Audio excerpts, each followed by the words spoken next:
प्रतिशत लोग जान नहीं पाए दानिश अली का सच। खाते हिंदुस्तान की हैं, लेकिन भारत माता की जय बोलने पर तकलीफ होती है। दूध के धुले नहीं है दानिश अली, असल बात तो अब सामने आ गई। विद्रोही तो मोहरा बन गए, दानिश जो चाहते थे वही गलती कर गए। दानिश अली की गलती, कैमरा क्यों नहीं कर पाया कैद। पीएम पर कह रहे थे हल्की बात, ऐसे ही नहीं सीमा लांघ गए थे रमेश बिदुड़ी। कहते हैं कि आप जो देखते हैं आपको लगता है वही सच है। कई बार आपकी आंखें जो नहीं देख पाती, असल में सच्चाई उसमें छिपी होती है, और यहाँ भी यही हुआ। संसद में जो आप देख पाए, असल में उसकी सच्चाई कुछ और निकली। संसद में कैमरा उस वक्त दानिश अली की तरफ नहीं था, क्योंकि सांसद रमेश बिदुड़ी बोल रहे थे। इसलिए दानिश अली ने जो कुछ कहा, जो बोल रहे थे, वो माइक में कैद तक नहीं हो पाया। लेकिन उनके पास बैठे एक सांसद ने मीडिया में सारी पोल खोल दी। रमेश बिदुड़ी को अगर आप भी गुनहगार मानते हैं तो ये रिपोर्ट पूरी जरूर देखिएगा। आपकी आंखें कैसे तृष्णा में फंसकर धोखा खा गई, आपको तब समझ में आएगा। सांसद रमेश बिदुड़ी ने तो गलत किया, बिल्कुल गलत किया। संसद में किसी भी अमर्यादित भाषा की कोई जगह नहीं है। बीजेपी ने भी इसका समर्थन नहीं किया है। हमारे देश के सांसद हमारे समाज के लिए एक प्रतीक होते हैं, लेकिन जब सांसद ही ऐसी भाषा का इस्तेमाल करेगा तो भला हम किससे अच्छे आचरण की उम्मीद करेंगे। बीजेपी ने भी रमेश बिदुड़ी का समर्थन नहीं किया और अपने ही सांसद बिदुड़ी के खिलाफ कारण बताओ नोटिस जारी कर दिया है। लेकिन हर घटना के दो पहलू होते हैं, एक अच्छा और एक बुरा।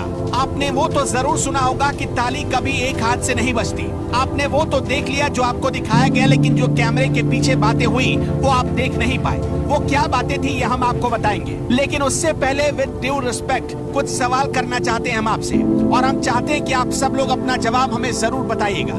क्या भारत माता की जय बोलना अपने ही देश में गुनाह है?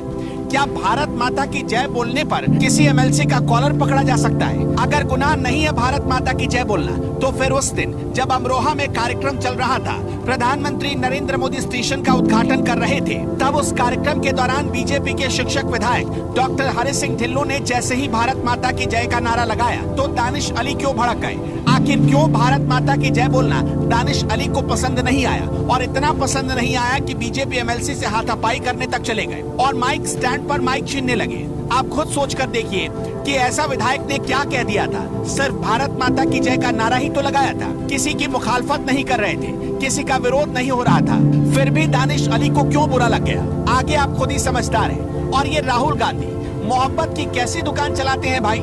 जो स्टालिन हिंदुओं को डेंगू मलेरिया कहता है, उसी के साथ बैठकर चाय पीते हैं, और जो दानिश अली भारत माता की जय पर भड़क जाते हैं, उसके घर जाकर मोहब्बत की दुकान खोलने चले जाते हैं। खैर, जो शख्स पहिया लगे बैग को फोटो खिंचवाने के लिए सिर पर उठाकर कूली बन सकता है, वो कुछ भी करे तो उसका दूध भात ही बनता है। अब आपको एक बात बहुत ध्यान से समझना चाहिए। संसद के दोनों सदनों की कार्यवाही के कुछ नियम होते हैं। ये नियम क्या कहते हैं? लोकसभा के नियम प्रक्रियाओं के तहत किसी सांसद के निर्धारित समय के बीच टोकना, बैठे बैठे बोलना, रनिंग कमेंट्री करना सजा के दायरे में आता है। आप हमारी ज्ञान पर सवाल उठा सकते हैं, लेकिन पिछले 15 सालों से संसदीय कार्यवाही में शामिल होने वाले निशिकांत दुबे के ज्ञान पर सवाल थोड़ी ना उठा सकते। गौर से पढ़िए निशिकांत दुबे ने क्या लिखा है। मैं पिछले 15 साल से सांसद हूँ। लोकसभा के खुलने से लेकर बंद होने तक सबसे ज्यादा समय तक मैं सदन में रहता हूँ। ऐसा दिन देखने को मिलेगा कभी सोचा नहीं था। रमेश बिदुड़ी जी के लोकसभा में दिए गए बयान को कोई भी सभ्य समाज ठीक नहीं कह सकता। इसकी जितनी निंदा की जाए कम है, लेकिन लोकसभा स्पीकर जी को सांसद दानिश अली के अमर्यादित शब्दों और आचरण की भी जांच करनी चाहिए। निशिकांत दुबे उस समय वही कार्यवाही के बीच बैठे थे। निशिकांत दुबे ने एक एक चीज देखा, सुना, कैसे दानिश अली ने रमेश बिदुड़ी को उकसाया था। निशिकांत दुबे ने लोकसभा स्पीकर को एक पत्र भी लिखा है और कहा है कि बिदुड़ी के भाषण के दौरान सांसद दानिश अली लगातार रनिंग कमेंट्री कर रहे थे। वो रमेश बिदुड़ी को लगातार उकसाने के मकसद से काफी परेशान कर रहे थे, इसलिए उन्होंने इसकी जांच की भी मांग की है। अब आप खुद कमेंट बॉक्स में हमें बताइए, क्या इस मामले में अभी तक सिर्फ एक तरफा कार्रवाई की जा रही है? क्या सांसद दानिश अली को माफ कर दिया जाना चाहिए, और सिर्फ इसलिए माफ कर देना चाहिए क्योंकि वो एक विशेष कौम से आते हैं? यहाँ हम आपको एक बात साफ कर देना चाहते हैं कि हम हर धर्म का पूरा सम्मान करते हैं, लेकिन हमारा मकसद सिर्फ इतना है कि दोनों पहलू आपके सामने आने चाहिए। ऐसा नहीं कि भावनाओं के आधार पर कार्यवाही एक तरफा होनी चाहिए। और हम यहाँ एक और बात फिर से साफ कर देना चाहते हैं कि हम रमेश बिदुड़ी का बिल्कुल भी समर्थन नहीं करते। उन्होंने संसद में जो कुछ कहा वो अमर्यादित है।